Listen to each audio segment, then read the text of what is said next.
So today we're talking about how to grow your pet sitting business, and Robyn has had a very successful pet sitting business for many years now.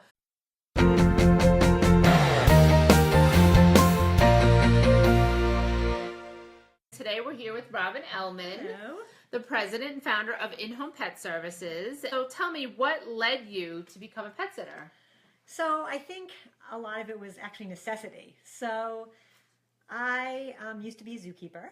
And when I wasn't doing that anymore, I needed a job. I had a degree in biology, and probably like most all of us who are listening, love animals. I've always loved animals. So I needed work, but I wanted work that I kind of enjoyed and could make a living and a career out of. So while I was in another job, I said, let me try pet sitting. I made a business card, and as they say, the rest is history. The rest is history. So you were a zoologist, as you said. So you have a background in animal care, and that led you to pet sitting. It's really kind of an interesting background because most people, it's a second or third career from their corporate life, or maybe they were a dog trainer, now they're doing pet sitting. So you have a little bit different background. It's very interesting. How many years ago did you start In-Home Pet Sitting Services? We started in 2002. Wow. So quite a while. You have your location, but you have other locations of In-Home Pet Services. Tell me a little bit about that. So we do have a franchise. We actually have 13 locations. We have my location here, like you were saying, company owned, and then we have 12 franchise locations. That's crazy. I think when I met you had 4. Yeah, I think that's what it was. So you've definitely grown very quickly. Yes, definitely. And so all of the franchise locations are in the New York area, is that correct? Yes, all the tri-state area from Brooklyn out to Suffolk County. Tell me why you started franchising. Well, because the business was growing so quickly. Yeah.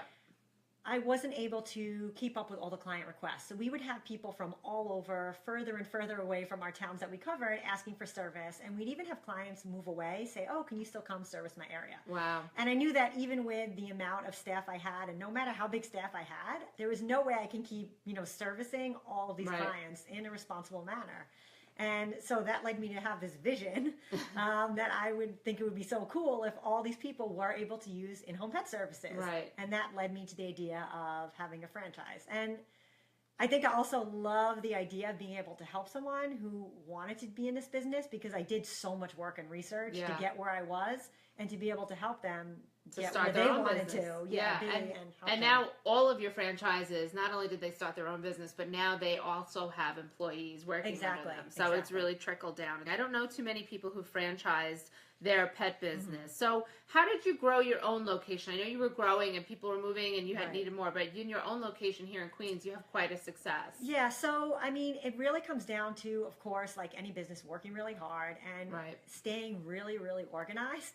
And to grow in this business, you have to find really, really good staff and keep them happy, which is like an everyday task. And it's the key to growing the business. And for me, it's also trying to stay up to date as best I can on new technologies, new social media, new networking opportunities. And just try never to be complacent. So like when everything is going really well and easy and smoothly, that's actually the best time to learn and grow and try to learn things that can help you succeed better and grow the business more. So if somebody was just starting out and don't plan on franchising, they just want to be a pet sitter in their neighborhood, their town, anywhere in the country, what would you say would be the first thing that they should do?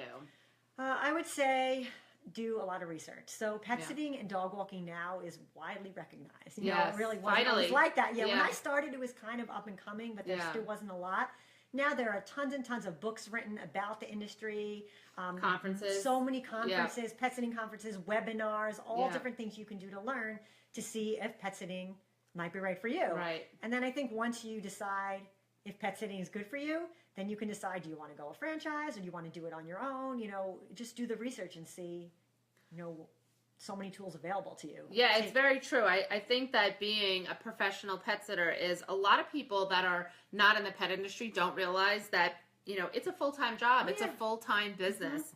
Look at Robyn here with 14 locations. So I think that's really true. And then also the other thing is that the pet services area of the industry has been growing exponentially in the last couple of years. And when I go to all the trade shows and see all the industry reports, pet services, pet sitting, and dog walking is the #1 area of the industry that's growing, and it's needed. So how would you say that your business stands out a little bit different than some of the other businesses? I think to stand out, just go to the basics first of all, provide a really great service and you'll stand out. But some things we try to do, again, keeping up to date on all the newest technologies and everything like that. We try to be really flexible with our client schedules. We always answer our client requests right away. And something interesting that we do is we teach pet CPR and first aid classes to our clients, to our staff, and either other pet businesses, even our competitors, because we don't believe that we have competitors, just colleagues. Yeah. And so that's something different and unique that we do to stand out. Yeah, and I think it's important, and it's a really good point for your business to say all of our staff are pet CPR certified, and they know all that. It's a great marketing tool, but it's also a good safety thing if something happened to a pet. So you kind of hit on the next point. I know that, I love when people cross-promote and work with each other, and you referred to people that are other businesses as colleagues, not as competitors, which is huge. And I know a lot of our other members also, they refer each other left and right. What would you say, why do you think that's such a good idea to do as a pet sitter? As a pet sitter, people who are in the business know it's easy to get overwhelmed and burnt out, especially in the beginning before you have staff. And no matter how big of a staff I can have, 100 million people on my staff, no matter what, there's still going to be a request that I can't take. It might be people out sick, might be a last minute visit I can't accommodate, it may be a holiday.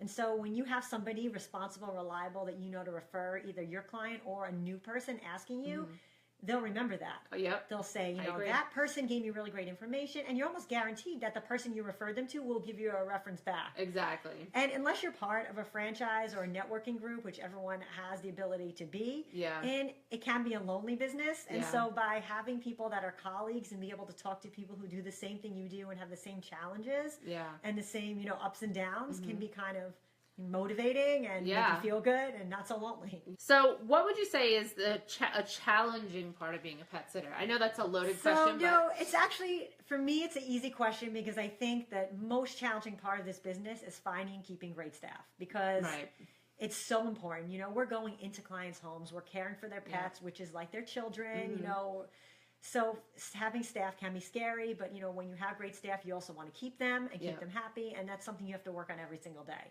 Plus, we're dealing with living things, people's homes. Yeah. Clients can be challenging sometimes. Yeah. Of course, none of my clients watching this right now. They're all perfect.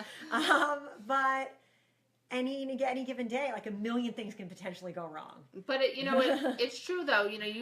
Clients can be challenging, but at the same time, as a pet sitter, just like you are in any other business, you teach your clients. Right. So a lot of pet parents aren't going to know as much as you because you do this professionally every day. You have a zoology background, you teach pet CPR, and many other pet sitters have a lot of qualifications like that as well. So I feel like, when you're a pet sitter, a lot of times you end up teaching the pet owners a lot about, pet care, pet health, all of that. So it's interesting.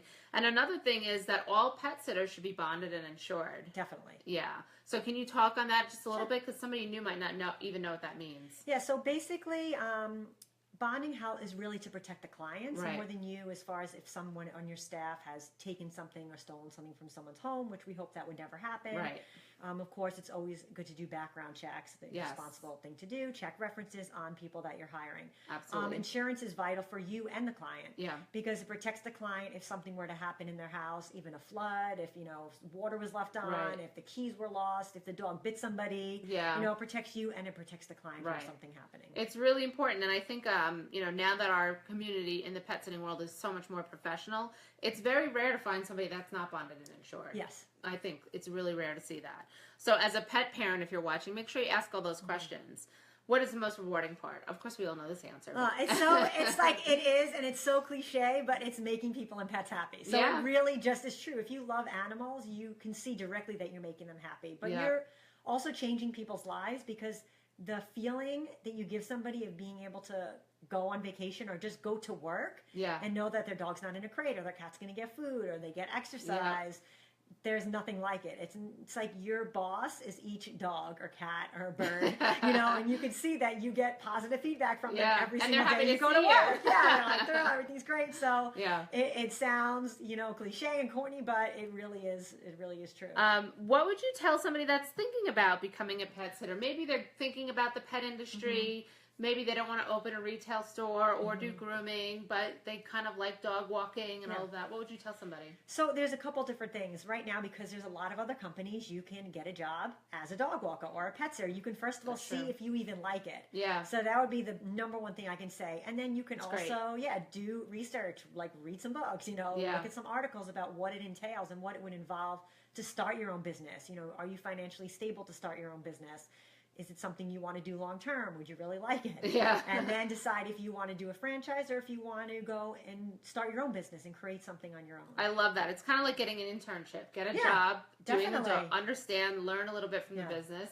The other thing is be upfront. If you do get a job as a dog walker for somebody and you love it, you can say to the person, listen, I am thinking about eventually starting my own business. Maybe we could branch out or I could work together or something like that. Well, that's something that, again, like we were talking about before, I love, because some of our franchise owners are former dog walkers. Right. So we've actually had a couple dog walkers, a few actually, who love this business so much and said, we love it. We see how you run things. Yeah. It's great. We want to open a franchise. Yeah. And so I love that. Yeah. I love it too, because, I remember during the recession when you had a couple of years where the franchises were just coming left and right. You were helping those people create a business, create jobs for other people, so it was really incredible. Even our previous office manager now owns one of our locations. So it's bad for me in a way because we lose our really good people, but they still stay with us. And maybe that should be one of your interview questions. You don't plan on starting your own business, do you? So what other tips, would you like to share? Is there anything else that we didn't cover? I would say just know that it is a lot of hard work. With any business, you have to be committed to it. You have to put in the time. When I first started, I took no vacation. For years, I worked 7 days a week, holidays.